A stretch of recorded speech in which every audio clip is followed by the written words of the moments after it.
Hello everyone, welcome to GKM classes. और आप सभी का स्वागत है जीकेएम क्लासेस में। और आज से हम लोग एक नया सीरीज शुरू करने जा रहे हैं। जैसे कि आपको पता है सीएसआईआर नेट का नोटिफिकेशन आ चुका है आपका जून के लिए, जो कि दिसंबर और जून को कंबाइनली एग्जाम ले रही है ना।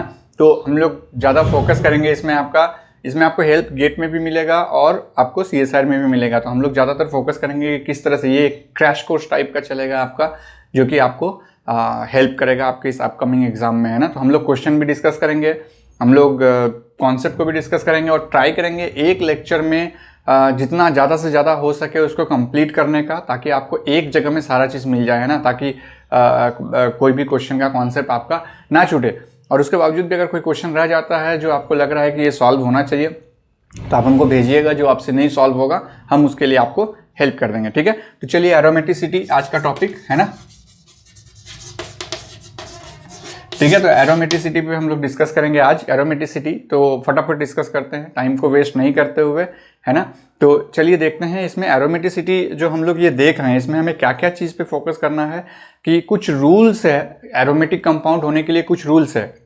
उस रूल को अगर जो फॉलो कर रहे हैं वो एरोमेटिसिटी दिखाएगा, और जो उस रूल को फॉलो नहीं कर रहे हैं वो या तो एंटी एरोमेटिक दिखाएगा या फिर नॉन एरोमेटिक दिखाएगा। फिर ठीक है, फिर उसमें से कुछ कंडीशन है जहां पर वो कुछ रूल को, सर्टेन रूल को फॉलो करेगा तो वो एंटी एरोमेटिक कहलाएगा, और अगर कुछ भी रूल को फॉलो नहीं कर रहा है तो हमारा नॉन एरोमेटिक बनेगा, ठीक है।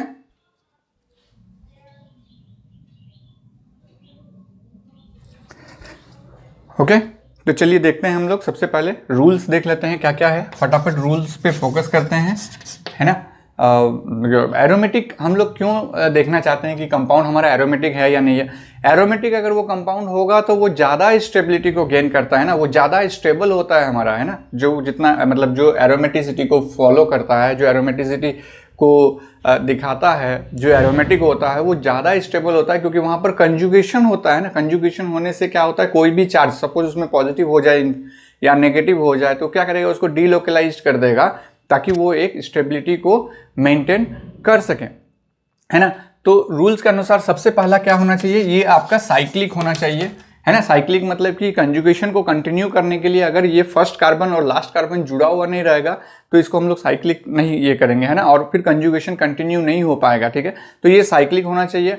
और दूसरा क्या होना चाहिए, ये प्लेनार होना चाहिए। इसमें कोई दो मत नहीं है कि ये प्लेनार ना हो। और प्लेनार होने के लिए हमें कौन सा चाहिए, हाइब्रिडाइजेशन sp2, है ना। तो sp2 हाइब्रिडाइजेशन होना चाहिए सारे कार्बन को, तभी ये प्लेनार होगा, ठीक है। जैसे एग्जांपल, सबसे सिंपल एग्जांपल हमारा बेंजीन है ना। इसको लेके चलते हैं हम लोग। आप देखेंगे इसमें सारे कार्बन का जो हाइब्रिडाइजेशन है वो क्या है आपका sp2, और ये बेंजीन मॉलिक्यूल क्या है आपका प्लेनार। इसलिए ना बेंजीन के ऊपर में भी इलेक्ट्रॉन क्लाउड रहता है और नीचे में भी इलेक्ट्रॉन क्लाउड रहता है, ठीक है, ताकि वो इजीली वो इलेक्ट्रॉन जंप कर सके, ठीक है। sp2 मतलब एक p ऑर्बिटल है जो अनहाइब्रिडाइज्ड फॉर्म में है ना, जहां पर वो इलेक्ट्रॉन जंप करते रहता है और एक क्लाउड ऊपर बनता है और एक क्लाउड नीचे बनता है। इसका मतलब ये साइक्लिक भी है। अगर हम इसको कार्बन नंबर 1 कहते हैं, इसको 2, इसको 3, इसको 4, इसको 5, ये 6 के साथ 1 जुड़ा हुआ है, तो यहां पर हमारा क्या हो गया, ये हमारा साइक्लिक हो गया। दूसरा प्लेनार भी ये है ना। अब तीसरा हमें देखना होगा क्या ये कंजुगेशन को फॉलो कर रहा है। तीसरा क्या होना चाहिए हमारा, कंजुगेशन होना चाहिए, एक्सटेंडेड कंजुगेशन, मतलब कंजुगेशन फॉलो होते रहना चाहिए, कहीं रुकना नहीं चाहिए। तो इस केस में देखिए कंजुगेशन है, हाँ है, ये यहाँ से आ गया, ये यहाँ से आ गया, ये यहाँ से गया, तो क्या बना ये आपका इस तरह का मॉलिक्यूल बना, है ना। ये यहाँ गया तो यहाँ बनेगा, ये यहाँ, वापस से फिर ये यहाँ जाएगा, ये यहाँ जाएगा, ये यहाँ जाएगा, है ना। तो ये बन जाएगा, ठीक है। तो कंजुगेशन भी हमारा है। मान लेते हैं कंजुगेशन कहीं रुक जा रहा है, सपोज ये वाला मॉलिक्यूल आपने ले लिया, ये है ना। कंजुगेशन मतलब होता है अल्टरनेट डबल बॉन्ड। देखिए यहाँ पर भी वही है, अल्टरनेट डबल बॉन्ड, मतलब एक सिंगल बॉन्ड, एक डबल बॉन्ड, एक सिंगल बॉन्ड, एक डबल बॉन्ड। क्या ये एरोमेटिक है आपका, देखिए ये यहाँ गया, ये यहाँ, ये तो यहीं पे रुक गया ना, रुक गया। और दूसरा ये साइक्लिक नहीं है, लेकिन ये प्लेनार है, लेकिन ये प्लेनार है हमारा। प्लेनार कैसे है, ये sp2 है, ये भी sp2 है, ये भी sp2 है, ये भी sp2 है, लेकिन ये हमारा साइक्लिक नहीं है। पहला रूल को ही फॉलो नहीं किया, दूसरा रूल को फॉलो कर रहा है, प्लेनार है। फिर तीसरा रूल को भी फॉलो, ये कंजुगेशन लिमिटेड कंजुगेशन है ना, ये कंटिन्यू आपका फॉलो नहीं कर रहा है लास्ट तक, ठीक है। तो इसका मतलब ये हमारा एरोमेटिक नहीं है ना। पहला रूल को ही ये अपना आपका खत्म कर रहा है। तो ये 3 रूल के बाद जो 4th रूल है, देखिए जो एंटी एरोमेटिक आप पढ़ेंगे या जो एरोमेटिक पढ़ेंगे दोनों ही इस 3 रूल को फॉलो करेगा। अभी जो 4th रूल है वो आपका होना चाहिए हकल्स रूल को फॉलो करना चाहिए। अब हम लोग देखेंगे क्या है हकल्स रूल, है ना। अगर वो हकल्स रूल को फॉलो कर रहा है तो आपका वो एरोमेटिक है, और अगर वो हकल्स रूल को फॉलो नहीं कर रहा है तो वो आपका एरोमेटिक नहीं होगा। ठीक है, तो स्टेटमेंट क्वेश्चन के लिए भी आप तैयारी कर लीजिए, है ना, लिखना शुरू कीजिए ये सारे चीज़ों को, तो समझ में आएगा। हकल्स रूल क्या है, कोई भी कंपाउंड, है ना, कोई भी कंपाउंड अगर वो आपका बाकी 3 रूल को फॉलो करने के बाद इस रूल में अगर ये 4n+2 है ना, 4n+2 यहाँ पर कर देते हैं पाई इलेक्ट्रॉन, है ना, 4n+2 पाई इलेक्ट्रॉन अगर इसमें हो रहा है आपका तो ये एरोमेटिक होगा। अब उसमें से कंडीशन है कि n बराबर क्या होना चाहिए, n बराबर 0 हो सकता है, 1 हो सकता है, 2 हो सकता है, 3 हो सकता है, और ये कंटिन्यू, है ना, n का नंबर कुछ भी हो सकता है, लेकिन ये स्टार्ट होगा आपका 0 से। ये फ्रैक्शन नहीं हो सकता है ना, ये सिंपल होल नंबर हो सकता है। ठीक है, तो 0, 1, 2, 3 ऐसे करके n का वैल्यू हो सकता है। सपोज आपका n = 0 है तो कितना पाई इलेक्ट्रॉन होगा तो वो एरोमेटिक होगा। तो हम क्या करेंगे यहाँ पर 4 × 0 बैठाते जाइए, 4 × 0 + 2 कितना पाई इलेक्ट्रॉन आएगा, ये 2 पाई इलेक्ट्रॉन। इसका मतलब अगर बाकी 3 रूल को फॉलो कर रहा है, साइक्लिक, प्लेनार, है ना, और कंजुगेशन है, और साथ में अगर ये 2 पाई इलेक्ट्रॉन उसमें सिस्टम है तो हम लोग क्या कहेंगे, उसको एरोमेटिक कहेंगे, है ना। उसी तरह अगर n = 1 ले लेते हैं तो क्या आ रहा है आपका 4 × 1 + 2 कितना आ रहा है यहाँ पे 6 पाई इलेक्ट्रॉन। यानी कि जो 6 पाई इलेक्ट्रॉन है वो भी हमारा एरोमेटिक होगा। कैसे, बाकी तीनों रूल को, ऊपर के जो 3 रूल हमने देखा वो अगर फॉलो कर रहा है तो वो एरोमेटिक होगा, है ना। फिर अगर मान लेते हैं n = 2, बस इतना ही लेंगे। अब लेते जाइए, है ना, जहां पर आपको लग रहा है कि नहीं होगा ये तो हम वहां पर बात करेंगे, है ना। तो 2 जब लेंगे तो 4 × 2 + 2 कितना आ रहा है 8 × 2 10 पाई इलेक्ट्रॉन। तो 10 पाई इलेक्ट्रॉन सिस्टम भी जो है आपका एरोमेटिक में आ गया। तो ये हकल्स रूल जो है ये फॉलो होना चाहिए, तभी वो एक एरोमेटिक होगा। 3 रूल के साथ ये वाला रूल भी आपका फॉलो होना चाहिए, तभी वो आपका एरोमेटिक होगा। अब बात करते हैं कि जो नहीं फॉलो करेगा वो क्या होगा, सारे के सारे नॉन एरोमेटिक हो जाएगा क्या। जो इस रूल को फॉलो नहीं करेगा, सपोज जो मैंने 3 रूल बताया और साथ में हकल्स रूल बताया, अगर ये इस तीनों रूल को और चारों रूल को अगर फॉलो नहीं कर रहा है, इस चारों रूल को अगर फॉलो नहीं कर रहा है, तो क्या वो हमारा नॉन एरोमेटिक होगा, मतलब वो एरोमेटिक नहीं है, या फिर कुछ और भी है, जैसे एंटी एरोमेटिक है हमारा, है ना। तो क्या वो एंटी एरोमेटिक भी हो सकता है, क्या वो होमो एरोमेटिक हो सकता है ना। तो हम लोग वो सब भी देखेंगे कि होमो एरोमेटिक क्या है, नॉन एरोमेटिक, एंटी एरोमेटिक, है ना। तो सबसे पहले तो जो इस रूल को फॉलो करेगा वो एरोमेटिक है। अब जो इस रूल को फॉलो नहीं करेगा उसको देखते हैं क्या होगा, है ना। जो इस रूल को फॉलो नहीं करेगा वो क्या हो सकता है हमारा, उसको देखते हैं। ठीक है, तो पहला 3 रूल को, मतलब जो नहीं फॉलो करेगा उसमें से क्या है कि पहला 3 रूल को आप फॉलो करा दीजिए, है ना। वो साइक्लिक होगा, वो प्लेनार होगा, और उसमें कंजुगेशन भी होगा, बट वो इस रूल को फॉलो नहीं करेगा। किसको नहीं फॉलो करेगा, 4n+2 पाई इलेक्ट्रॉन को फॉलो नहीं करेगा, है ना। इसके बदले में यहाँ पर 4n पाई इलेक्ट्रॉन सिस्टम को ये फॉलो करेगा, है ना। तो अगर ये 3 रूल को फॉलो करते हुए 4th में 4n पाई इलेक्ट्रॉन को फॉलो कर रहा है तो ये हमारा एंटी एरोमेटिक हो जाएगा। n का वैल्यू क्या होना चाहिए, n अब 0 से शुरू नहीं होगा, 1 2 3 चलते रहेगा एटसेट्रा, है ना। तो n 0 नहीं होगा, क्योंकि 0 होगा तो फिर 0 पाई इलेक्ट्रॉन होगा। जब 0 पाई इलेक्ट्रॉन ही हो जाएगा तो कंजुगेशन ही नहीं रहेगा, है ना। ठीक है, जब 0 पाई इलेक्ट्रॉन हो जाएगा तो फिर कंजुगेशन ही नहीं होगा। तो पाई इलेक्ट्रॉन आपको चाहिए, ठीक है, पाई इलेक्ट्रॉन मिनिमम होना चाहिए। तो n = 1। इसका मतलब अगर आपसे पूछा जाए कि एंटी एरोमेटिक के लिए सबसे least number of pi electron क्या होगा, उसी तरह से अगर वहां पे क्वेश्चन पूछेगा कि एरोमेटिक होने के लिए सबसे least number of pi electron क्या होगा, तो आप n = 0 डालेंगे वहां पे, यहाँ n = 1 डालेंगे। चलिए देखते हैं, n = अगर 1 हमने डाला तो क्या हो जाएगा, ये 4 × 1 पाई इलेक्ट्रॉन, मतलब 4 पाई इलेक्ट्रॉन। तो सबसे लीस्ट नंबर ऑफ इलेक्ट्रॉन कितना होना चाहिए, पाई इलेक्ट्रॉन, 4 पाई इलेक्ट्रॉन, है ना। उसी तरह से अगर हम लोग n = 2 ले लेते हैं तो कितना आ जाएगा, 4 × 2 पाई इलेक्ट्रॉन सिस्टम, यानी कि 8 पाई इलेक्ट्रॉन सिस्टम। तो इसी तरह से आप बढ़ाते जाइए, 3 4 5 जो भी लेना है आप आगे लेकर के बढ़ाते जाएंगे। तो ये 4 पाई इलेक्ट्रॉन सिस्टम, 8 पाई इलेक्ट्रॉन सिस्टम, ये सारे के सारे आपका एंटी एरोमेटिक में आता है। लेकिन जब वो ये और ये इस तीनों रूल को भी फॉलो कर रहा होता है साथ में इस फोर्थ रूल के साथ, ठीक है। तो जब ये फॉलो करेगा तो ये एंटी एरोमेटिक है ना।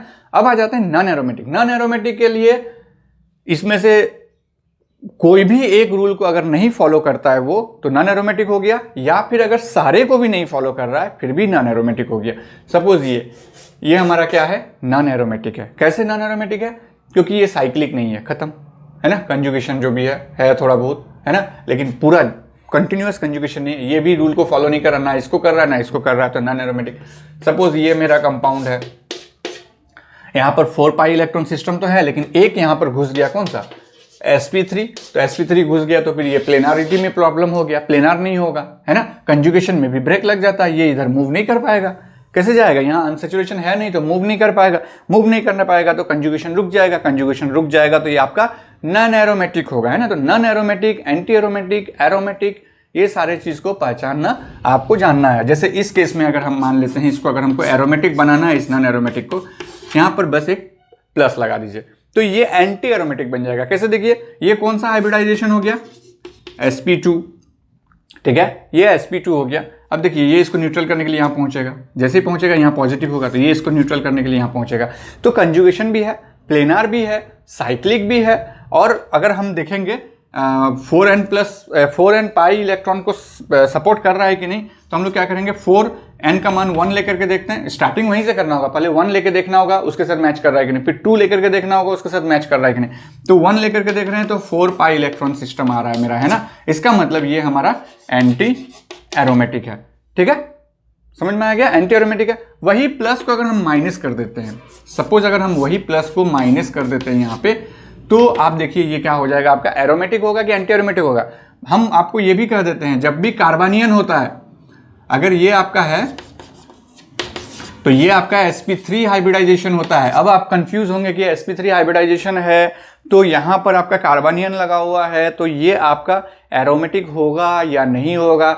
इस एग्जांपल के लिए बताइए कि ये एरोमेटिक होगा या नहीं होगा। हमें ये बताइए कि ये एग्जांपल जो है आपका, ये एरोमेटिक होगा या नहीं होगा। फिर कुछ और एग्जांपल डिस्कस करते हुए सीधे मूव कर जाएंगे एनुलिन्स के तरफ। आज एरोमेटिसिटी से जितना ज़्यादा से ज़्यादा हो सकता है, कम से कम 1 या 2 क्वेश्चन तो हम पक्का करके ही जाएंगे, है ना। बिना पक्का किए हम लोग यहाँ से नहीं निकलने वाले हैं आज, ठीक है। तो चलिए आप हमको बताइए ये एरोमेटिक होगा कि एंटी एरोमेटिक होगा। 2 वे डिस्कशन कीजिए। ये क्लास आपकी चलती रहेगी 20 मई तक, है ना। 20 मई को हम लोग इसको कंप्लीट करेंगे, पूरे CSIR के सिलेबस को एक ओवरव्यू के साथ, ठीक है, रिवीजन करते हुए। इसको बताइए कि ये एरोमेटिक होगा या फिर एंटी एरोमेटिक होगा या नॉन एरोमेटिक होगा, ठीक है, बताइए आप इसको।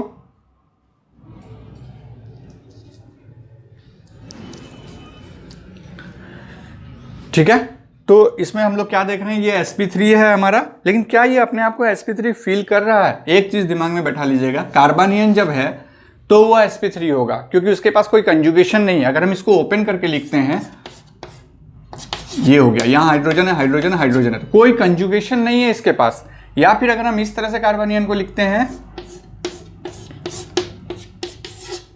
ये sp3 होगा, यहां पे sp3 होगा, क्योंकि यहां पर कोई कंजुगेशन नहीं है कि ये कहीं और कंजुगेशन में जाएगा। या फिर यहां पर आप बॉन्ड बना लीजिए इस तरह से, फिर भी ये एंटी एरोमेटिक में नहीं जाएगा कि यहां sp3 है, ये sp3 है और ये भी sp3 है, ये मूव भी नहीं कर पाएगा कहीं पे, है ना।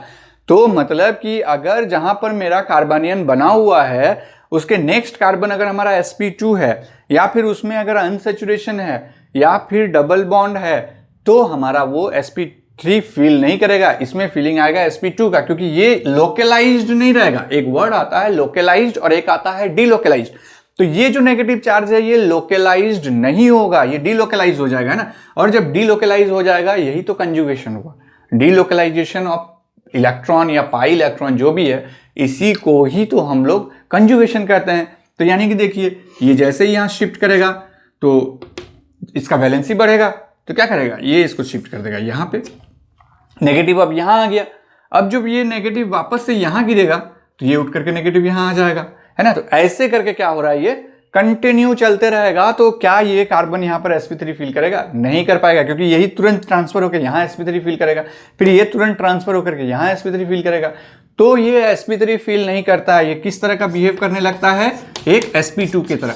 कब? कार्बनियन को sp2 नहीं कहेंगे आप, लेकिन अगर उसके साथ कंजुगेशन पॉसिबिलिटीज है, अगर कंजुगेशन पॉसिबिलिटीज है तो ये sp2 जैसा फील करेगा, और ये हमारा प्लेनार होगा। साइक्लिक तो है ही, कंजुगेशन हो रहा है क्योंकि डीलोकलाइजेशन हो रहा है इस नेगेटिव चार्ज का, तो सबको फॉलो किया। अब हमें देखना होगा कि ये एरोमेटिक है या नहीं। उसके लिए हम क्या करेंगे, 4n+2 पाई इलेक्ट्रॉन सिस्टम में बैठाएंगे कि वो बैठ रहा है कि नहीं। सबसे पहले n = 0 लेंगे, तो 0 अगर लेते हैं तो 2 पाई इलेक्ट्रॉन आ रहा है, तो ये तो नहीं होगा, 2 पाई इलेक्ट्रॉन तो है नहीं, यहाँ पे 2 2 4 और यहाँ पर 2 इलेक्ट्रॉन है, तो यानी कि कितना दिख रहा है, 6 पाई इलेक्ट्रॉन यहाँ पे दिख रहा है। कैसे पहुंचेंगे 6 पाई इलेक्ट्रॉन तक, अब 0 बैठाए थे, अब 1 बैठा के देखते हैं, तो 1 बैठा रहे हैं तो 4 1 4 और +2 कितना हो गया, 6 पाई इलेक्ट्रॉन, यानी कि 6 पाई इलेक्ट्रॉन आपका मिल गया जो कि इसके साथ मैच कर रहा है। तो ये कंपाउंड हमारा क्या हो गया, एरोमेटिक। तो आगे से कंफ्यूज नहीं होंगे आप कि अगर नेगेटिव चार्ज है तो वो sp3 होगा, वो हमारा जो है एरोमेटिक नहीं हो सकता है, ऐसा नहीं है ना, क्योंकि यहाँ पर कंजुगेशन है। हाँ, लेकिन इस केस में आप इसको नहीं कह देंगे कि ये जो है आपका sp3 फील नहीं कर रहा, ये sp3 फील करेगा, क्योंकि अगर हम इसको शिफ्ट भी करते हैं यहाँ पे ना, यहाँ का वैलेंसी बढ़ जाएगा। यहाँ ऐसा कुछ भी नहीं है जो इसको यहाँ शिफ्ट करेगा, ठीक है। ये डबल बॉन्ड यहाँ नहीं रह करके अगर यहाँ पे रहता, तब जैसे ही यहाँ शिफ्ट करता ये उठ करके यहाँ आ जाता है ना, तो उस चीज को दिमाग में रखेंगे। और ये sp3 यहाँ पर कोई चार्ज नहीं है जो मूव करेगा, है ना। बॉन्ड को मूव करना ज्यादा डिफिकल्ट है कंपेयर टू चार्ज को मूव करना, है ना। तो चार्ज को हम लोग मूव करते हैं इजीली, लेकिन बॉन्ड को मूव करने में हमें उसके लिए उसको बॉन्ड को ब्रेक करना पड़ेगा, और बॉन्ड ब्रेक करके वो रेजोनेंस वाला फीलिंग नहीं आता है ना, वो कंजुगेशन नहीं पॉसिबल है, ठीक है। मुझे लगता है कि ये क्लियर हो गया। तो कुछ एग्जाम्पल हम लोग डिस्कस कर लेते हैं, है ना, जो कि आपके एग्जाम वगैरह में आते हैं। उसके बाद एनोलिन्स की तरफ मूव करेंगे, है ना, ठीक है। फटाफट लिख देता हूँ, 1 2 मैं सॉल्व कर दूंगा, बाकी आप ट्राई करेंगे सॉल्व करने के लिए एकदम। जब जो है आपका ये सब एग्जाम्पल ऑलरेडी आ चुका है एग्जाम में, कभी ना कभी आप अगर पुराने पेपर को देखेंगे, ये आपका एरोमेटिक होगा या नहीं होगा, है ना, ये आपका एरोमेटिक होगा या नहीं होगा,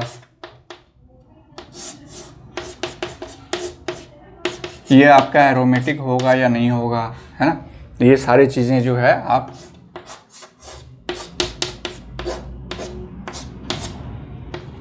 है ना, ये एरोमेटिक होगा या नहीं होगा, ये सब है आपका कि आप निकालेंगे इसको।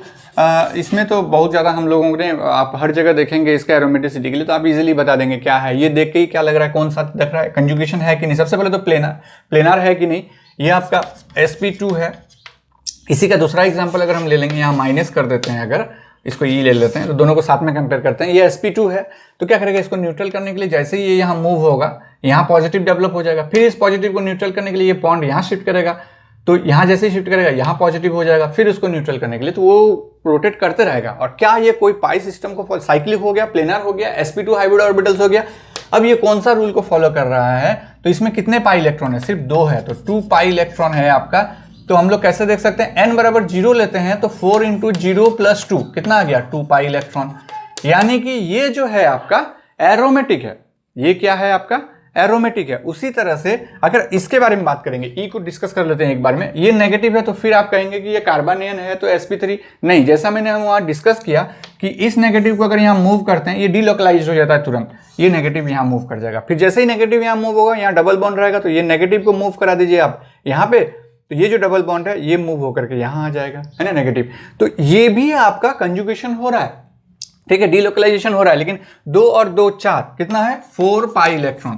तो क्या ये 4n+2 पाई इलेक्ट्रॉन सिस्टम को सेटिस्फाई कर रहा है। देखिए 0 लेते हैं तो 2 पाई इलेक्ट्रॉन सिस्टम आ रहा है, अगर 1 लेते हैं तो 6 पाई इलेक्ट्रॉन आ रहा है, सीधे 2 पाई के बाद 6 पाई आ रहा है। तो हम लोग एंटी एरोमेटिक की तरफ चलते हैं, देखते हैं 4 लेते हैं, n का मान अगर 1 लेते हैं तो 4 × 1 कितना आ गया, 4, तो 4 पाई इलेक्ट्रॉन। इसका मतलब ये हमारा क्या है, एंटी एरोमेटिक है, ठीक है। उसी तरह से जब हम इसको सॉल्व करते हैं, इस केस में क्या आ जाएगा, यहां देखिए लोन पेयर है ना, तो ये इसमें काउंट होगा 1 2 3, तो टोटल कितना हो गया हमारा, 6 पाई इलेक्ट्रॉन सिस्टम हो गया। तो आप देखिए, खुद से ट्राई कीजिए कि 6 पाई इलेक्ट्रॉन सिस्टम आया तो क्या ये एरोमेटिक होगा या एंटी एरोमेटिक होगा। हमारे पास फॉर्मूला है ना, ठीक है। उसी तरह से सी बताइए क्या होगा और डी बताइए क्या होगा, है ना, एरोमेटिक होगा, एंटी एरोमेटिक होगा कि क्या होगा, सी हमारा, डी हमारा, ठीक है। तो ये सारे चीज आप बताइए आपको, हमको कि क्या होगा। उसके साथ जो है हम आपको एक और दे देते हैं, ये हो गया। अगर इसको यहाँ शिफ्ट न्यूट्रल करने के लिए यहाँ पॉजिटिव दे देता हूँ, ये शिफ्ट करने के बाद यहाँ जैसे ही पहुँचेगा यहाँ पॉजिटिव होगा, तो यहाँ एक पॉजिटिव दे देता हूँ, तो डी ई, ये एफ। क्या ये एरोमेटिक होगा या एंटी एरोमेटिक होगा, क्या होगा इसके बारे में बताइए, है ना। और एक दे देता हूँ इसी में, यहाँ पे फिर यहाँ पॉजिटिव और फिर यहाँ पॉजिटिव, इसको बताइए क्या होगा, एफ जी, है ना। और फिर हम आपको दे देते हैं ये, ठीक है, यहाँ यहाँ यहाँ यहाँ पॉजिटिव, एरोमेटिक होगा कि एंटी एरोमेटिक, जी एच कर देता हूँ इसको। तो ये सारे एग्जाम्पल जो है C D F G H, है ना, ये 5 जो है आप हमको कमेंट करके बताएंगे कि क्या होगा इसका आंसर, है ना। तो हम लोग क्या करते हैं, एनुलिन्स की तरफ मूव होते हैं ना। इसको आप बना लीजिएगा, ये आप आराम से बना सकते हैं, दिक्कत होगी तो आप हमको कमेंट कीजिएगा, हम आपको बता देंगे आंसर क्या है, ठीक है, ट्राई करेंगे।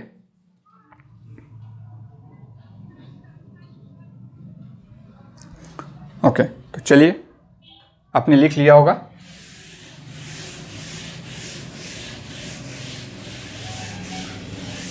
और हाँ, टेस्ट सीरीज को ज्वाइन करना नहीं भूलेंगे। जो भी इस वीक में पढ़ाई होगा वो आपको एज ए टेस्ट पेपर आपको संडे में आएगा, वहाँ पर आप एग्ज़ाम में अपियर होइए और अपना इवैल्यूएशन कीजिए कि कितना आपने सीखा, है ना। क्वेश्चन आपको अच्छा लेवल का ही रहेगा, आप उसमें देख सकते हैं, प्राइस भी बहुत कम रखे हुए हैं हम, है ना।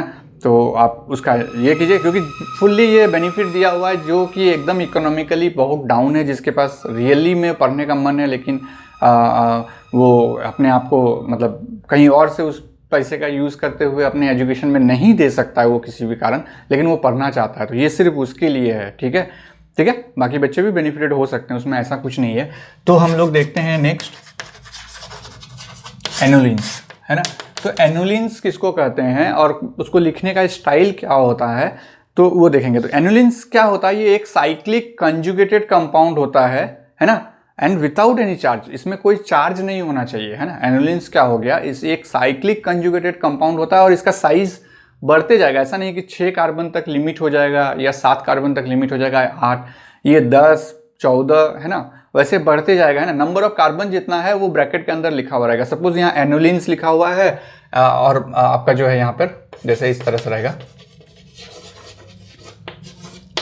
ब्रैकेट, है ना। तो ये क्या बताएगा, कितने कार्बन का है वो रिंग, है ना। ये जो X है ये बताएगा कि कितने कार्बन का वो एनुलिन्स है ना। सपोज अगर मेरे पास बेंजीन है तो वहां पर क्या लिखेंगे हम लोग, यहाँ पर क्या लिखेंगे, एनुलिन्स लिखेंगे और 6 लिखेंगे, है ना। तो बेंजीन को वैसे लिख सकते हैं हम लोग एनुलिन्स लिख करके, और हम लोग क्या लिख सकते हैं उसमें 6 लिख सकते हैं, है ना। तो वो 6 एनुलिन्स हो जाएगा। तो ये हो गया आपका, है ना। X क्या है, नंबर ऑफ कार्बन। तो सपोज कि ये अगर हमारा पास है तो यहाँ पर हम लोग क्या कहेंगे इसको,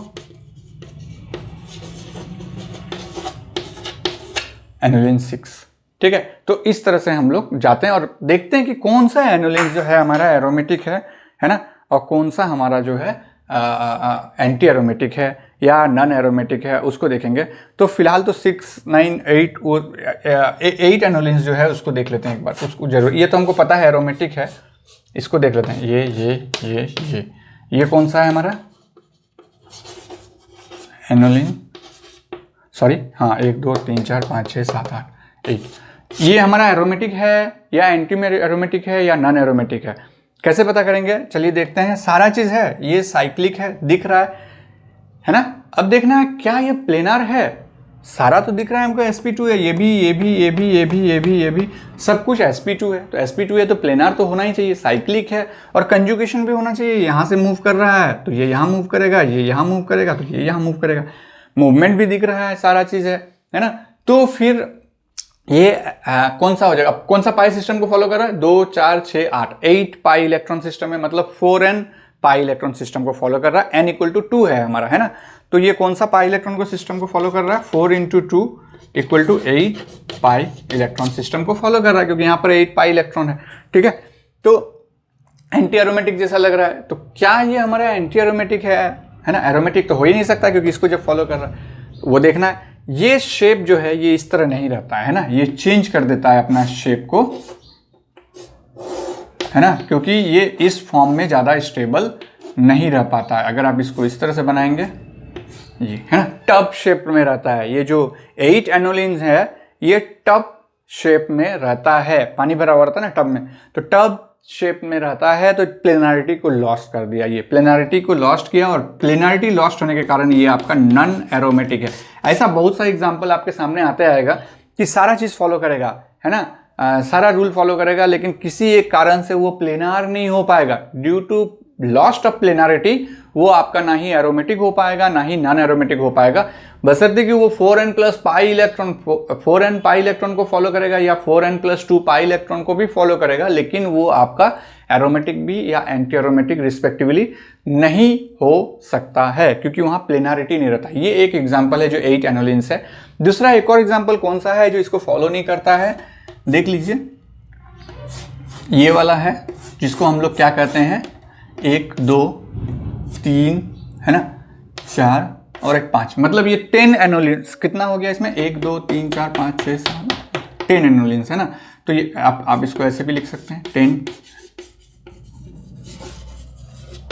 10 एनोलिन्स या एनोलिन्स 10 ब्रैकेट में जैसे भी जहां लगाना है लगा सकते हैं। तो ये जैसे ही 10 एनोलिन आपके पास आया, अब बताइए क्या 10 है, 10 है मतलब इसमें पाई इलेक्ट्रॉन कितना है 1 2 3 4 5, मतलब 10 पाई इलेक्ट्रॉन सिस्टम है ये। तो कौन सा को फॉलो कर रहा है, सारा तो sp2 है, ये भी सब जो भी कार्बन आपको दिख रहा है सारे के सारे sp2 हाइब्रिड ऑर्बिटल्स है। अब क्या देखना है इसमें, क्या कंजुगेशन तो है, क्या इसमें प्लेनारिटी है, और क्या ये 4n प्लस 2 पाई इलेक्ट्रॉन को फॉलो कर रहा है या फिर 4 पाई इलेक्ट्रॉन सिस्टम को फॉलो कर रहा है। तो सबसे पहले क्या करेंगे हम लोग, इसके लिए देख लेते हैं 4n प्लस 2 पाई इलेक्ट्रॉन को। तो n बराबर 0 डालेंगे तो क्या हो जाएगा यहाँ पे, ये हो जाएगा 2 पाई इलेक्ट्रॉन। n बराबर 1 डालते हैं तो 6 पाई इलेक्ट्रॉन है ना, क्योंकि 4 1 2 6 हो गया। अगर n बराबर 2 डाल रहे हैं तो 4 into 2 8 plus 2 10 pi electron system आ गया हमारा, है ना। यानी कि एरोमेटिक जैसा लग रहा है ये, तो ये एरोमेटिक होना चाहिए लेकिन नहीं, है ना। यहाँ हाइड्रोजन है, यहाँ हाइड्रोजन है, हर जगह आप हाइड्रोजन को देख रहे हैं, ये सब हाइड्रोजन है।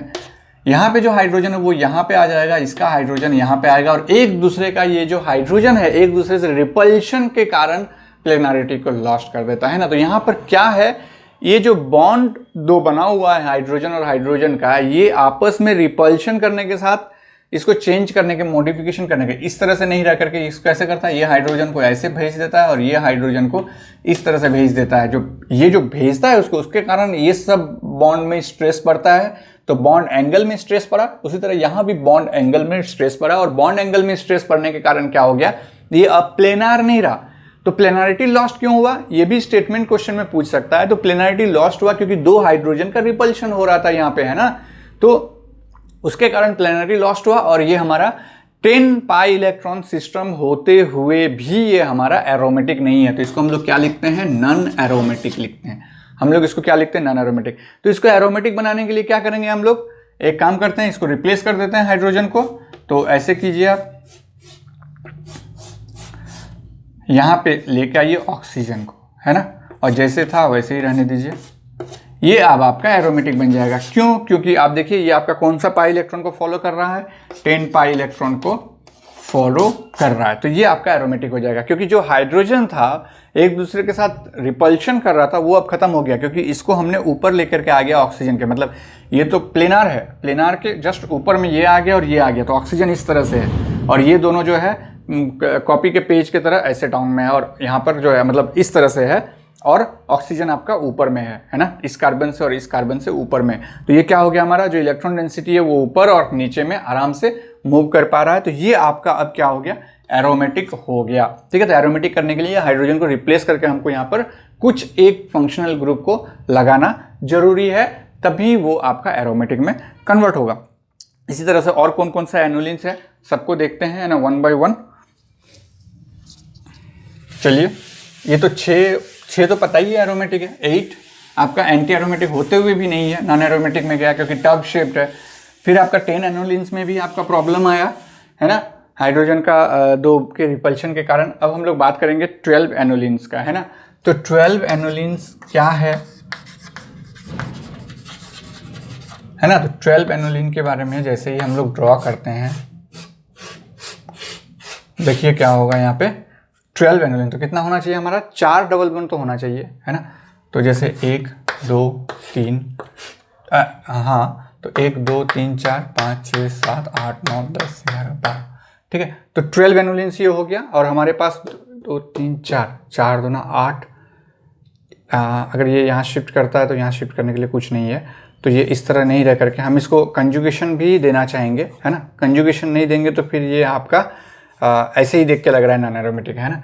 तो हम अगर इसको ऐसे दें तो ये वाला छोड़ के अल्टरनेट बनाना है ना, तो इसको छोड़ के यहाँ पे दे दीजिए, इसको छोड़ के यहाँ आ जाएगा, फिर इसको छोड़ के यहाँ आ जाएगा, फिर इसको छोड़ के यहाँ आ जाएगा। तो ये 1 2 3 4 5 6, यानी कि ये 12 पाई इलेक्ट्रॉन सिस्टम बन गया। अब ये हमारा एरोमेटिक है कि एंटी एरोमेटिक है, कैसे पता करेंगे। और साथ में जो है आप देखिए, इसका हाइड्रोजन यहाँ है, इसका हाइड्रोजन यहाँ है, इसका हाइड्रोजन यहाँ है, इसका यहाँ है, और ये सबका बाहर में है ना। बाकी सब में है, हम सिर्फ इसको लिए हैं, बाकी ये सब में भी है, कंफ्यूज नहीं होना है उसके लिए, है ना। यहाँ भी हाइड्रोजन है, यहाँ भी है, यहाँ भी है, और यहाँ भी है। अब आप बताइए कि यहाँ पे 12 पाई इलेक्ट्रॉन सिस्टम, सबसे पहले तो देख रहे हैं प्लेनार तो दिख रहा है हमको, साइक्लिक दिख रहा है हमको, है ना, sp2 भी है सब, है ना। और पहले तो देख लेंगे 4 पाई इलेक्ट्रॉन सिस्टम को फॉलो कर रहा है या 4n+2, तो 4n+2 से शुरू करते हैं। तो n बराबर 0 लेते हैं तो 2 पाई इलेक्ट्रॉन सिस्टम आता है। n बराबर 1 लेते हैं, 1 लेते हैं तो कितना हो जाएगा, 6 पाई इलेक्ट्रॉन हो जाएगा। n बराबर 2 लेते हैं तो 10 पाई इलेक्ट्रॉन सिस्टम हो गया। जस्ट मल्टीप्लाई कर रहे हैं और कुछ नहीं कर रहे हैं। n बराबर 3 लेते हैं तो कितना हो जाएगा, 12 और 2 14 पाई इलेक्ट्रॉन सिस्टम। इसका मतलब 10 और के बाद सीधे 14 पाई इलेक्ट्रॉन आ रहा है, तो एरोमेटिक वाला ये सिस्टम तो फॉलो नहीं होगा। अब दूसरा सिस्टम क्या हमारे पास बचा है, 4n पाई इलेक्ट्रॉन सिस्टम। तो n बराबर हम लोग 1 से शुरू करते हैं यहाँ पे, तो n बराबर 1 लेंगे तो क्या आ जाएगा यहाँ पे हमारा 4 पाई इलेक्ट्रॉन सिस्टम। n बराबर अगर हमने 2 लिया तो क्या बन जाएगा, ये 8 पाई इलेक्ट्रॉन सिस्टम। जस्ट मल्टीप्लाई करेंगे, n बराबर अगर 3 लिया तो 12 पाई इलेक्ट्रॉन सिस्टम। तो ये तो एंटी एरोमेटिक जैसा दिख रहा है हमको। तो क्या ये एंटी एरोमेटिक है? यहाँ पर हमने हाइड्रोजन का रिपल्शन दिखाया था, है ना, और उसको हमने कहा था कि ये एरोमेटिक नहीं है, नॉन एरोमेटिक है। 8 एनुलिन्स जो था उसमें हमने कहा कि वो टब शेप है, इसके कारण वहां पर प्लेनरिटी लॉस्ट हुआ। क्या यहाँ पर इस हाइड्रोजन के रिपल्शन के कारण प्लेनरिटी लॉस्ट होगा? हमको ये बताइए, क्या यहाँ पर इस हाइड्रोजन के कारण प्लेनरिटी लॉस्ट होगा? नहीं होगा, क्योंकि वहां का डिस्टेंस देखिए, और ये फैला हुआ है ना। अगर आप इसको ड्रॉ करेंगे तो ये एक बहुत बड़ा, जैसे जैसे एनुलिन्स का साइज बढ़ते जाता है, नंबर ऑफ कार्बन बढ़ते जाता है, उसका डिस्टेंस भी बढ़ते जाएगा। तो इसमें उतना ज्यादा रिपल्शन नहीं होगा, ठीक है, उतना ज्यादा रिपल्शन नहीं होगा जितना आपका इस केस में था, उतना ज्यादा रिपल्शन यहाँ नहीं होगा, जिसके कारण ये आपका नॉन एरोमेटिक ही फील करेगा। और दूसरा प्रूफ क्या है, आप NMR से भी देख सकते हैं। तो चलिए अब यहाँ पर NMR को इंट्रोड्यूस कर रहे हैं हम आपका एरोमेटिसिटी के लिए। कैसे? तो NMR को देखने से पहले हम अगर बेंजीन रिंग के साथ कंपेयर करना शुरू करेंगे तो ज़्यादा अच्छा रहेगा। ये हाइड्रोजन है, ये हाइड्रोजन है ना, हाइड्रोजन है। फिर एक और ले लेते हैं, हमको क्या कहते हैं, एक और एग्जाम्पल अगर हम लेंगे तो ज़्यादा अच्छा रहेगा आपके साथ। तो देखिए यहाँ पर ये हो गया आपका आउटर, है ना, प्रोटॉन। ये हम लोग क्या कहेंगे, इसको आउटर प्रोटॉन कहेंगे, और इसको कहेंगे इनर प्रोटॉन। ये कौन सा हो गया हमारा, इनर प्रोटॉन, आउटर प्रोटॉन, है ना। अब देखिए NMR कैसे इसको डिस्टिंग्विश करता है इनर प्रोटॉन और आउटर प्रोटॉन में, है ना। और ये आपका क्या है, आउटर प्रोटॉन, इसका इनर प्रोटॉन नहीं है ना, ये आपका आउटर प्रोटॉन है। आउटर प्रोटॉन और इनर प्रोटॉन क्या होता है उसको देखते हैं हम लोग। देखिए NMR जब भी होता है ना, जैसे मान लेते हैं कि ये बेंजीन रिंग है। अब जब अप्लाइड मैग्नेटिक फील्ड, जब हमने ये अप्लाई कर दिया इसमें BH, है ना, इसका अपना मैग्नेटिक करंट होगा, है ना, इसका अपना मैग्नेटिक करंट तो होगा ही ना।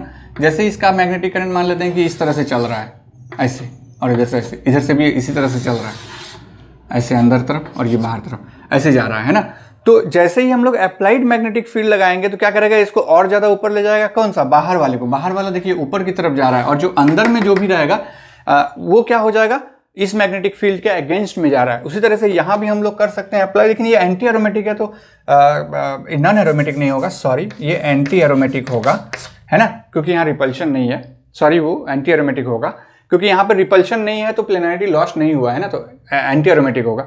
अब आ जाते हैं यहाँ पे रिंग करंट के बारे में बात कर रहे हैं। जो हम बात कर रहे हैं, जो अप्लाइड मैग्नेटिक फील्ड है, देखिए वो कौन सा है, जो आउटर है। ऐसे मैग्नेटिक फील्ड घूम रहा है ना, ऐसे घूम रहा है, ठीक है, ऐसे घूम रहा है, मतलब अंदर साइड से इसके लिए उल्टा हो जा रहा है, जो NMR द्वारा मैग्नेटिक फील्ड दिया जा रहा है, और आउटर साइड में ये ऊपर जा रहा है और हमारा मैग्नेटिक फील्ड भी ऊपर जा रहा है, तो दोनों मिला करके इसको बहुत ज़्यादा डाउन फील्ड में लेके जा रहा है। मतलब जो आउटर प्रोटॉन है उसको बहुत ज़्यादा क्या कर रहा है, डाउन फील्ड में ले जा रहा है ना। और जो इनर में प्रोटॉन रहेगा, अगर कोई एग्जांपल हम लोग देखेंगे आगे जा करके और, ठीक है, तो उसमें हम लोग देखेंगे हम जब 10 एनोलिन की बात करते हैं या फिर हम एग्जांपल ले ही लेते हैं ना, तो ज़्यादा अच्छा रहेगा आपके लिए। ये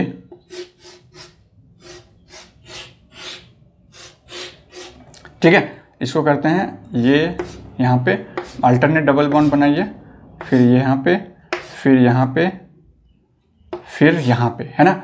तो कितना पाई सिस्टम है ये, 1 2 3 4 5 6 7, है ना। तो 7 हो गया, तो यानी कि 14 पाई इलेक्ट्रॉन सिस्टम हो गया।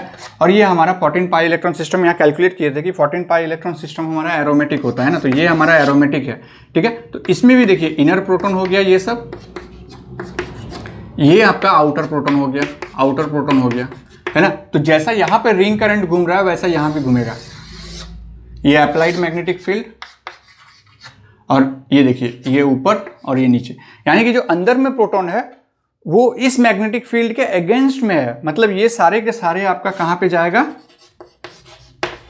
अप फील्ड में जाएगा। मतलब माइनस के आसपास वैल्यू रहेगा, कुछ माइनस 0.9 ppm, डेल्टा ppm, है ना, माइनस 0.9। और जो बाहर साइड में है ये आउटर प्रोटॉन जो है ये आपका कहां पे चला जाएगा, 10 ppm के आसपास चला जाएगा, है ना, 10 ppm के आसपास चला जाएगा जो आउटर प्रोटॉन है आपका। और यहाँ पे जो है आपका ये 7 पॉइंट कुछ में जा रहा है ना, यहाँ इनर प्रोटॉन नहीं है आपका, सिर्फ आउटर प्रोटॉन है। बिल्कुल उसी तरह से एरोमेटिक के लिए अगर ये हो रहा है, एंटी एरोमेटिक जस्ट उसका उल्टा देगा। बस मैं यही बताने के लिए यहाँ तक गया था, एंटी एरोमेटिक जस्ट उसका उल्टा देगा। और ये एनएमआर फील कराता है कि इसका डेल्टा वैल्यू है ना, डेल्टा पीपीएम वैल्यू और इसका डेल्टा पीपीएम वैल्यू दोनों बिल्कुल ही अलग है। कैसे, तो यहाँ पर एरोमेटिक के लिए अगर आउटर प्रोटॉन का मैग्नेटिक फील्ड ज़्यादा मिलने के कारण वो डेल्टा पीपीएम बढ़ गया उसका, मतलब डाउन फील्ड की तरफ चला गया, उसी तरह से यहाँ पे क्या हो जाएगा, ये जो है आपका अप फील्ड में चला जाएगा। उसी तरह से ये जो है अंदर में ये डाउन फील्ड में चला जाएगा, क्योंकि यहाँ अंदर वाला जो है ये अप फील्ड में जा रहा है। तो एरोमेटिक और एंटी एरोमेटिक में यही आपका चेंजेस हो जाता है ना। तो यहाँ पर ये आपका हो जाएगा, आउटर प्रोटॉन जो है ये कहाँ चला जाएगा, अप फील्ड में चला जाएगा। किस केस में, आपका एंटी एरोमेटिक में। और ये इनर प्रोटॉन जो है वो आपका डाउन फील्ड में चला जाएगा। किस केस में, एंटी एरोमेटिक में। लेकिन एरोमेटिक में क्या होता है, जो आउटर प्रोटॉन है वो अप फील्ड में डाउन फील्ड में जाता है। डाउन फील्ड मतलब 0 ppm अप फील्ड हुआ और डाउन फील्ड हो गया जो आपका 10 ppm के साइड में आ रहा है। और जो इनर प्रोटॉन है वो आपका अप फील्ड में जाएगा, मतलब 1 से भी कम, 0 से भी कम, मतलब -9 ppm में पहुंच जाता है ना। तो इस तरह से हम लोग इसको कंपेयर करते हैं, है ना, एनएमआर वैल्यू से, ठीक है।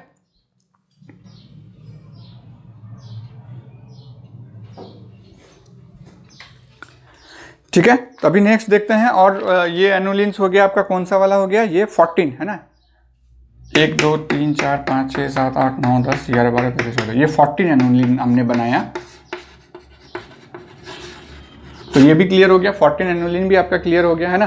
तो इस तरह से हम लोग बनाते हैं। और भी रूल्स हैं एरोमेटिसिटी निकालने के लिए, बहुत ज़्यादा आपसे पूछा नहीं जाता है वो एग्जाम में, लेकिन है तो आप उसको जान लीजिए, है ना, है तो उसको आप जान लेंगे तो ज़्यादा अच्छी बात है। तो जैसे कि आपके पास आता है एक फ्रोस्ट डायग्राम, है ना, तो फ्रोस्ट डायग्राम क्या है वो भी जानना जरूरी है आपको। फ्रोस्ट डायग्राम से भी हम लोग निकाल सकते हैं कि हमारा वो एरोमेटिक है, एंटी एरोमेटिक है कि क्या है। बस होमो और लुमो उसमें देखना होता है फ्रोस्ट डायग्राम में, है ना। फ्रोस्ट डायग्राम में हमको बस देखना होता है होमो, है ना, बस होमो का ही देखिए, लुमो का देखने की जरूरत नहीं। होमो अगर आपका अनपेयर्ड है ना, मतलब पैरामैग्नेटिक आ रहा है, अनपेयर्ड या फिर पैरामैग्नेटिक जो भी आप लिखेंगे, अगर पैरामैग्नेटिक आ रहा है तो ये आपका नॉन एरोमेटिक होगा। ये एंटी एरोमेटिक को नहीं बताता, ये सिर्फ नॉन एरोमेटिक और एरोमेटिक के बारे में बताता है, मतलब नॉट एरोमेटिक। अब वो हो सकता है आपका एंटी एरोमेटिक हो, है ना, लेकिन ये सिर्फ एरोमेटिसिटी के लिए है। ये फ्रोस्ट डायग्राम जो है ये सिर्फ एरोमेटिसिटी के लिए। अगर होमो आपका डायमैग्नेटिक हो, डायमैग्नेटिक हो तो ये आपका एरोमेटिक होगा, है ना। अगर ये डायमैग्नेटिक हो तब भी ये एरोमेटिक होगा, अदरवाइज नहीं होगा। इसको बनाने का भी रूल है कि जो जैसे भी स्ट्रक्चर आपका बना हुआ है चाहे वो ये स्ट्रक्चर हो, है ना, या फिर वो आपका इस तरह का स्ट्रक्चर हो, जो भी हो, एक जो कार्बन है, जो सिंगल कार्बन है, उसको आपको इस तरह से अरेंज करना है कि वो हमेशा नीचे की ओर रहे और उसी तरह से डायग्राम को, इस डायग्राम को मूव करना होगा। जैसे इस डायग्राम को मूव करके आपको इस तरह बनाना होगा, इस तरह बनाना होगा, है ना। इस डायग्राम, ये डायग्राम ठीक है क्योंकि ये पॉइंटेड है नीचे तरफ। जो भी डायग्राम है मतलब सिंगल एक कार्बन को नीचे में होगा और उसके बाद से वो बनना शुरू होगा। तो ये फ्रोस्ट डायग्राम है। तो उसके लिए होता क्या है, मान लेते हैं ये मॉलिक्यूल है आपका, यहाँ से आपका ये नॉन बॉन्डिंग वाला जाता है ना, ये नीचे वाला आपका बॉन्डिंग रहता है, बॉन्डिंग, और ऊपर वाला रहता है एंटी बॉन्डिंग, है ना। नीचे बॉन्डिंग, ऊपर एंटी बॉन्डिंग, ये आपका एनर्जी होता है। ये आपका फ्रोस्ट डायग्राम हुआ। अब आप इसको उठा करके यहाँ बैठा सकते हैं, इसको उठा के यहाँ बैठा सकते हैं, या और भी कोई कंपाउंड है उसको उठा के बैठा सकते हैं।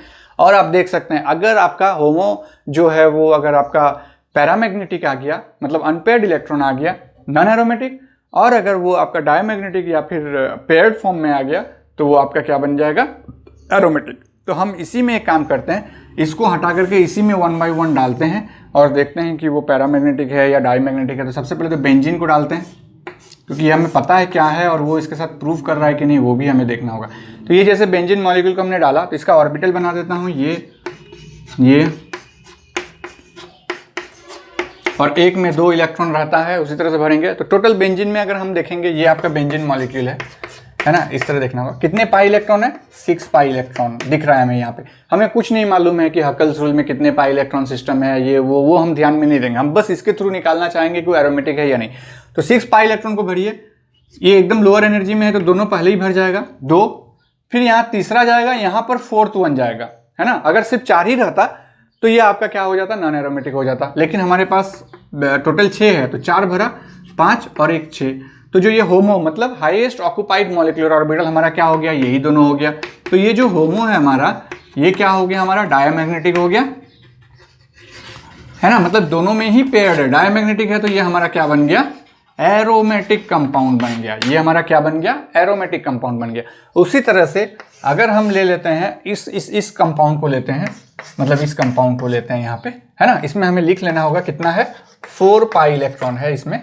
तो इसको बनाएंगे कैसे, मैंने बताया कि ऐसे बनाना पड़ेगा हमेशा। और ऑर्बिटल बना लीजिए, 1 2 3 4।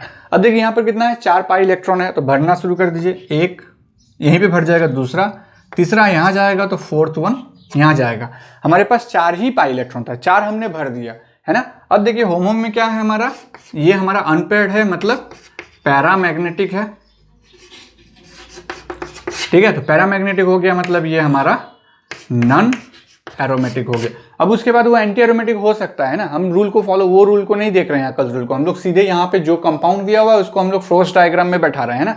कोई भी कंपाउंड को बैठाइए और चेक कर सकते हैं आप कि वो एरोमेटिक है या नहीं है ना, सारा चीज़, है ना। तो जो भी है आप उसको यहाँ चेक करके आराम से देख सकते हैं फ्रोस्ट डायग्राम से कि वो एरोमेटिक है या नहीं है। तो ये सब स्टेटमेंट क्वेश्चन में आपको फंसाएगा फ्रोस्ट डायग्राम से कि क्या हम एंटी एरोमेटिक देख सकते हैं, नहीं देख सकते हैं ना। हम लोग सिर्फ एरोमेटिक के बारे में देख सकते हैं, या दूसरा कि वो एरोमेटिक नहीं है, या तो एरोमेटिक है या तो एरोमेटिक नहीं है। अब एरोमेटिक नहीं है तो वो नॉन एरोमेटिक भी हो सकता है और आपका एंटी एरोमेटिक भी हो सकता है, ठीक है, करेक्ट। एक वो वाला एग्जांपल भी देख लेते हैं। सपोज कि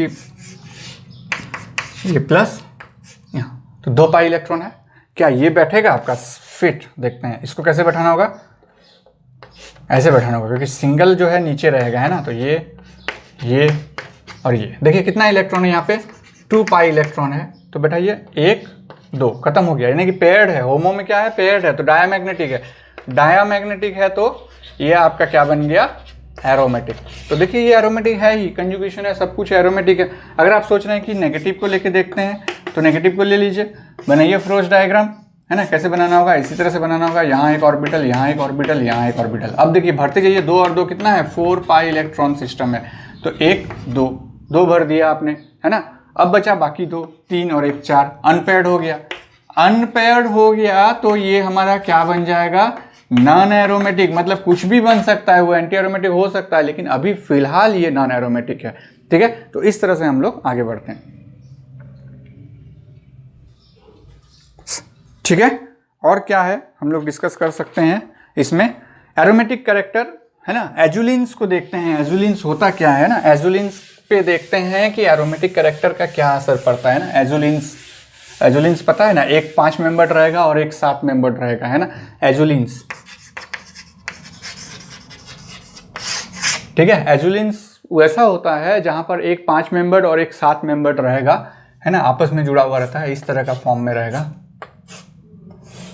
1 2 3 4, एक 5 हो गया, रुकिए, ये और फिर इस तरह से रहेगा, है ना। तो 1 2 3 4 5 6 7 और दूसरे साइड में क्या रहेगा आपका 5 मेंबर रहेगा। ठीक है, एक साइड 7 मेंबर और दूसरे साइड 5 मेंबर। तो ये और कंटिन्यूटी रहना चाहिए, ये हो गया, फिर यहाँ हो गया और फिर यहाँ हो गया। तो देखिए एक 7 और एक 5 मेंबर का रहा, तो ये एजुलिन्स हुआ, और एजुलिन्स हुआ तो ये आपका अगर हम देखेंगे कितना पाई इलेक्ट्रॉन सिस्टम है, तो 1 2 3 4 5 10 पाई इलेक्ट्रॉन सिस्टम है, ये हमारा एरोमेटिक है ना। बाकी रूल सब भी फॉलो कर रहा है, साइक्लिक है, प्लेनार है, सब कुछ है। अब एजुलिन्स के अलावा अगर बाकी कुछ आप देख रहे हैं तो वो आपका एरोमेटिक नहीं होगा। सपोज कि अगर आप देख रहे हैं, या एंटी एरोमेटिक भी नहीं होगा। अगर ये और ये इसको देख रहे हैं, ट्रायलिन को, है ना, तो ट्रायलिन को जब देख रहे हैं तो ये आपको देख के लग रहा है कि 4n पाई इलेक्ट्रॉन सिस्टम को कर रहा है, सारे sp2 है और कंजुगेशन भी हो रहा है, तो ये आपका नॉन एरोमेटिक में आता है। ये हम लोग कैसे देखेंगे, हम लोग क्रेग्स रूल को देखेंगे। क्रेग्स रूल में आपको पता चल जाएगा, है ना, हम लोग वहाँ एक्सिस रोटेशन करता है, वो भी देखेंगे आज हम लोग, है ना, उसमें एक्सिस रोटेशन करते हैं। फिलहाल इसके लिए एजुलिन्स के अलावा जो है वो आपका एरोमेटिक नहीं है ना। अगर आपने 5 मेंबर ही ले लिया दोनों साइड में, ये और हाँ ये हो गया, ये हो गया, ये हो गया, ठीक है, लेकिन एक sp2 आ जा रहा है, तो इस तरह से नहीं करके हम इसको ऐसे करेंगे, और दूसरा कर सकते हैं हम लोग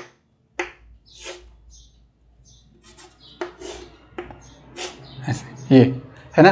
तो ये भी आप देख सकते हैं कि यहाँ पर दोनों साइड 5 और 5 है, तो ये भी एजुलिन्स नहीं है। तो हमें वो C2 एक्सिस रोटेशन देखने के बाद हम वहाँ पर देखेंगे उसको क्रेग्स रूल क्या कहता है कि ये एरोमेटिक क्यों नहीं है ना, ये सारा चीज़ हम लोग देखेंगे। पेंटालिन, इसमें 8 पाई इलेक्ट्रॉन सिस्टम है, ये होना तो चाहिए एंटी एरोमेटिक, लेकिन ये भी नहीं है। ये आपका 4 पाई इलेक्ट्रॉन सिस्टम है, ये भी एंटी एरोमेटिक होना चाहिए, लेकिन यहाँ भी ये नहीं है, नॉन एरोमेटिक में आ रहा है। तो यहाँ एजुलिन्स आपका जो है, जहाँ पर एक साइड 5 और एक साइड 7 है ना, यही एजुलिन्स होगा, एक साइड 5 और एक साइड 7, और इसको फॉलो होना चाहिए 10 पाई इलेक्ट्रॉन का। ऐसा नहीं कि आपने एक साइड 5 एक साइड 7 बनाया और एक डबल बॉन्ड को मिसिंग कर दिया, तो 10 पाई इलेक्ट्रॉन नहीं होगा, वो 8 पाई इलेक्ट्रॉन हो जाएगा, है ना। और प्लेनारिटी भी लॉस्ट होगा, तो एंटी एरोमेटिक भी नहीं होगा और एरोमेटिक भी नहीं होगा वो, है ना। तो आपको वो देखना पड़ेगा। और भी एग्जाम्पल्स है, उसको देखेंगे, ठीक है। तो एजुलिन्स में कोई दिक्कत,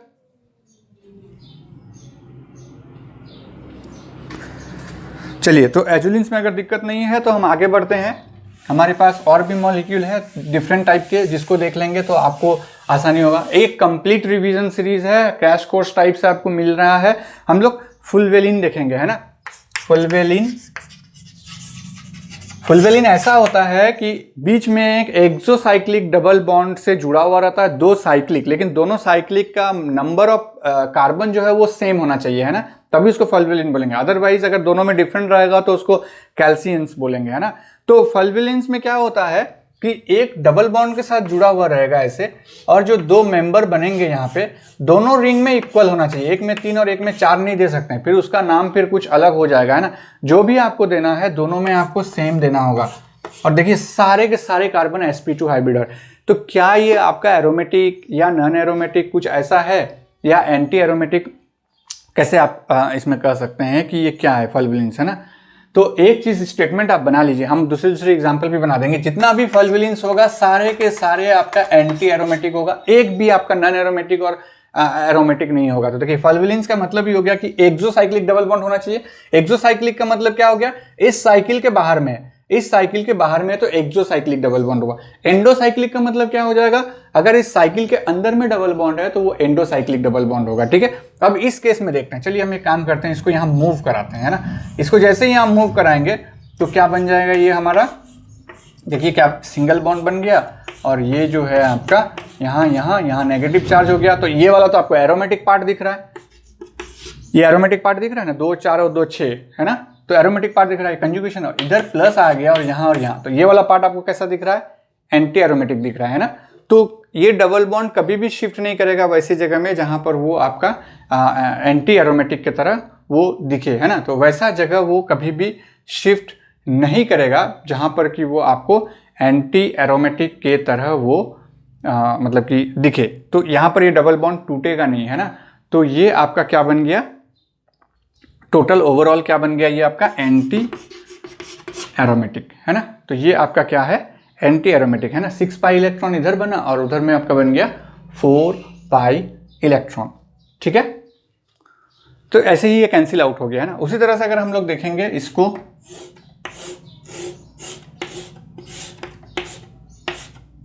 एक्सोसाइक्लिक डबल बॉन्ड, है ना।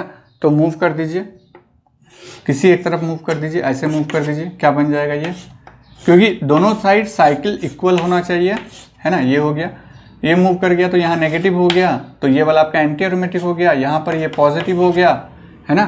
तो यहाँ पर ये पॉजिटिव हो गया, वो उधर मूव कर गया तो 4 पाई इलेक्ट्रॉन इधर मूव कर गया तो 2 पाई इलेक्ट्रॉन सिस्टम, ये वाला एरोमेटिक की तरफ बिहेव करेगा, ये वाला आपका एंटी एरोमेटिक की तरफ बिहेव करेगा, है ना। फिर वही बात हो गया, सारे के सारे आपके ओवरऑल जो है एंटी एरोमेटिक की तरह ही बिहेव करेगा ये, ठीक है।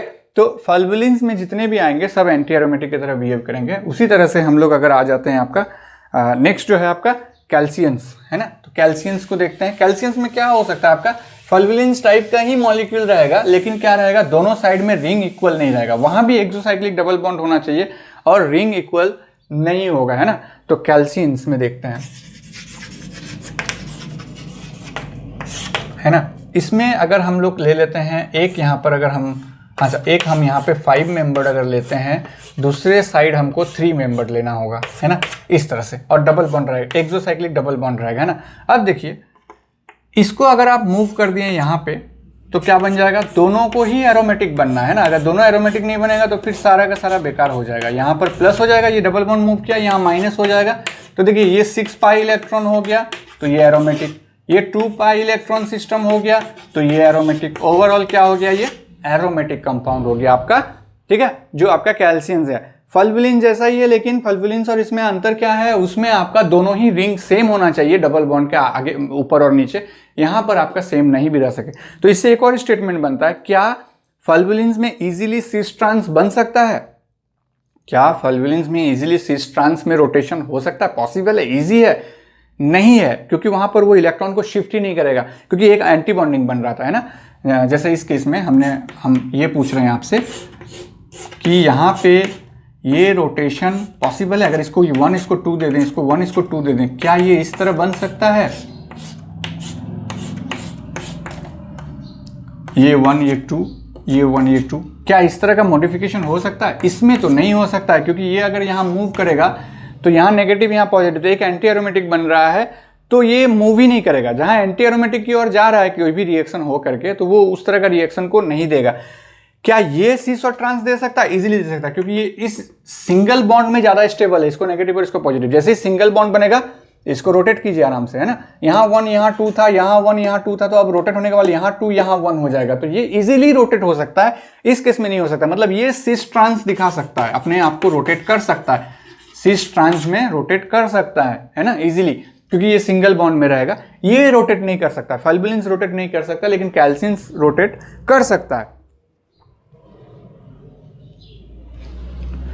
करेक्ट। अब इसके बाद हमारे पास और क्या है, और भी बहुत सारा है आपका कैल्सियंस में एग्जांपल्स। उसके बाद जो है हम लोग नेक्स्ट देखेंगे बेंजेनोइड। बेंजेनोइड तो आपका नॉर्मल बेंजीन रिंग का जो है एक के बाद एक चढ़ते जाता है, वही है बेंजेनोइड्स। और इसमें बहुत फास्ट हमको जाना पड़ रहा है, इसीलिए क्योंकि हमने एक एक लेक्चर में सोचा है कि कंप्लीट करूंगा, है ना। तो बेंजेनोइड्स क्या होता है, जस्ट आप देखते चलिए, हमें पता है बहुत लोगों ने इसको कंप्लीट कर लिया, जो कंप्लीट नहीं किया है उसको भी इससे हेल्प हो जाएगा क्रैश कोर्स से, कि कम से कम आपका यहाँ पर जो कॉन्सेप्ट आप सीख रहे हैं इससे आप क्वेश्चन बना भी लेंगे, है ना। तो बेंजेनोइड्स में क्या होता है, एक तो बेंजीन रिंग हो गया, और क्या होता है बेंजेनोइड्स में, नैफ्थलीन होगा, है ना। तो इसी तरह से ये बढ़ते जाएगा, है ना। फिर एंथ्रासिन होगा, फिनांथ्रीन होगा, ये सब बेंजेनोइड्स है ना। तो ये बेंजेनोइड्स है, तो ये 6 पाई इलेक्ट्रॉन हुआ, ये आपका 10 पाई इलेक्ट्रॉन हुआ, है ना। तो इसी तरह करके बढ़ते रहेगा जितने भी बेंजेनोइड्स है, ठीक है। उसी तरह से नॉन बेंजेनोइड कौन सा है, उसी के लिए क्रैग्स रूल आता है। तो बेंजेनोइड्स के साथ आपका नॉन बेंजेनोइड्स देखना होगा। इसको देखने के लिए आपको क्रैग्स रूल जानना होगा, और वो जो एजुलिन के साथ केस था वो भी यहाँ पे आपका सॉल्व हो जाएगा। क्रैग्स रूल क्या कहता है, C2 एक्सिस ऑफ रोटेशन अगर हो रहा है, दिमाग में रखेंगे, किसी भी पार्टिकुलर कॉम्प्लेक्स में या कंपाउंड में अगर C2 एक्सिस ऑफ रोटेशन हो रहा है, सपोज हम एजुलिन्स को ही ले लेते हैं इस तरह से, कैसे बनाए थे, ऐसे बनाए थे, ऐसे ऐसे, तो आपको स्ट्रक्चर बहुत अच्छे से बनाना होगा, अदरवाइज वो रोटेशन नहीं दे पाएंगे आप, है ना। और जिसमें हम यहाँ से आपको एक्सिस देना होगा ऐसे, डबल बॉन्ड कैसे था, ऐसे था, ऐसे था, यहाँ था, यहाँ पे एक था, यहाँ पे एक था। अब देखिए यहाँ पर तो रोटेशन पॉसिबल है, C2 एक्सिस ऑफ रोटेशन हो रहा है, पहला कंडीशन मान लिया कि C2 एक्सिस ऑफ रोटेशन हो रहा है।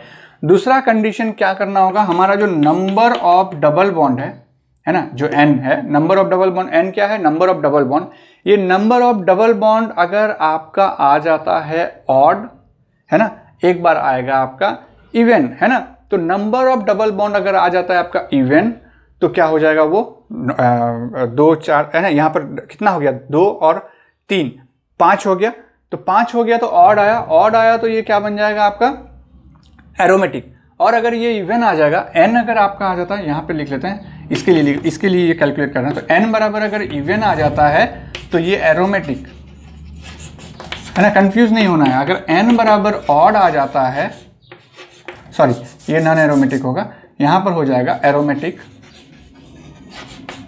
और ये हो जाएगा नॉन एरोमेटिक, है ना, इवन आ जाएगा। तो यहाँ n बराबर क्या है, 1 2 3 4 5, कितना हो गया, कितने डबल बॉन्ड है, 5, तो 5 डबल बॉन्ड है, तो ये हमारा क्या हो जाएगा, एरोमेटिक। तो यही एजुलिन से 5 मेंबर और 7 मेंबर, है ना। और जैसा हम लोगों ने ट्रायलिन वगैरह देखा था, उसको भी देख लेते हैं ना, यहाँ और यहाँ, है ना। अब C2 एक्सिस ऑफ रोटेशन पास कराइए, यहाँ से C2 एक्सिस ऑफ रोटेशन पास हो रहा है, n क्या है हमारा, कितना है, 2 डबल बॉन्ड है, तो 2, तो इवन हो गया, इवन हो गया, तो ये क्या हो गया हमारा नॉन एरोमेटिक।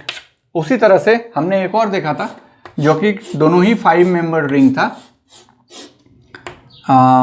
दोनों ही 5 मेंबर था, ये यहाँ पे और यहाँ पे, यहाँ से पास कराइए।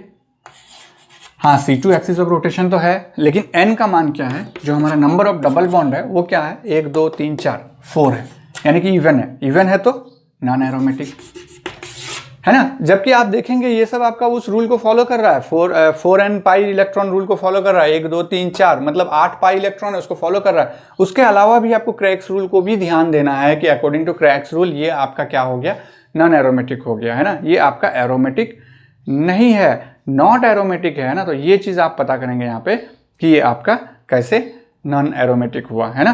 तो ये नॉन बेंजोनोइड्स वाला पार्ट हमने देखा कि किस तरह से होगा, करेक्ट है ना। तो और क्या बचा हुआ है इसमें नॉन बेंजोनोइड्स के साथ, होमो एरोमेटिक, उसको भी देख लेते हैं। होमो एरोमेटिक क्या होता है,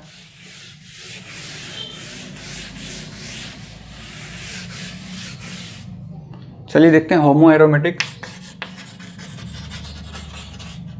और फिर सबका स्टेबिलिटी देखेंगे, है ना। होमो एरोमेटिक होता है क्या कि जैसे कि आप जैसे 8 मेंबर रिंग को देखे थे, उसमें क्या करेंगे हम, कुछ ना कुछ रिएक्शन करवाएंगे, है ना, जिससे कि इलेक्ट्रॉन का जो है ये और ये इस तरह का है ना। अब इसको हम क्या करेंगे, प्रोटॉन के साथ H2SO4 के साथ इसका रिएक्शन करा रहे हैं, है ना।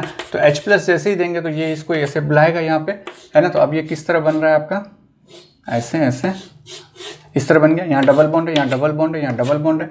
और इस डबल बॉन्ड में क्या हो रहा है, यहाँ पे पॉजिटिव हो जाएगा और हाइड्रोजन को यहाँ बुला लिया, एक और हाइड्रोजन, 2 हाइड्रोजन, पहले से एक हाइड्रोजन है, एक और हाइड्रोजन आ गया। तो इस तरह का कुछ सिचुएशन बना और पॉजिटिव हमारा यहाँ पे बन गया। तो इसको हम लोग किस तरह कर सकते हैं, इसको हम लोग इस तरह भी बना सकते हैं कि ये आपका जो है ऐसे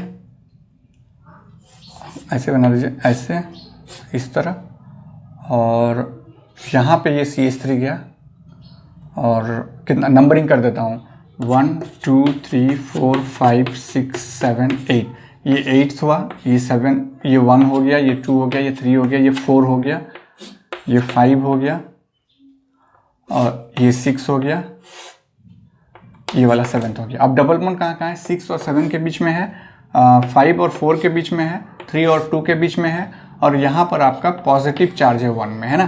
तो देखिए कैसे हो रहा है, इस पॉजिटिव को न्यूट्रल करने के लिए क्या करेगा, ये शिफ्ट करेगा, यहाँ पॉजिटिव होगा इसको न्यूट्रल करेगा, यहाँ पॉजिटिव होगा इसको न्यूट्रल करेगा, फिर ये शिफ्ट करेगा। तो ये आपका एक होमो एरोमेटिक की तरह दिख रहा है। जो CH3 है बन गया है, वो थोड़ा सा ऊपर उठ गया है ना। तो ये वाला जो मेंबर है इसमें आपको कैसा दिख रहा है कि ये एक एरोमेटिक की तरह दिख रहा है ना, 2 4 2 6 6 पाई इलेक्ट्रॉन है तो एरोमेटिक की तरह दिख रहा है। तो इसी को हम लोग होमो एरोमेटिक कहते हैं ना, कि एक को आप ऊपर उठा दें उसमें, क्योंकि ये लार्ज नंबर जो है उसी में ये दिखता है, अदरवाइज ये नहीं दिखता है ना। तो ये आपका एक होमो एरोमेटिक कंपाउंड बन गया है ना। तो इस तरह से ये होमो एरोमेटिक भी आपका कंप्लीट हो गया है ना।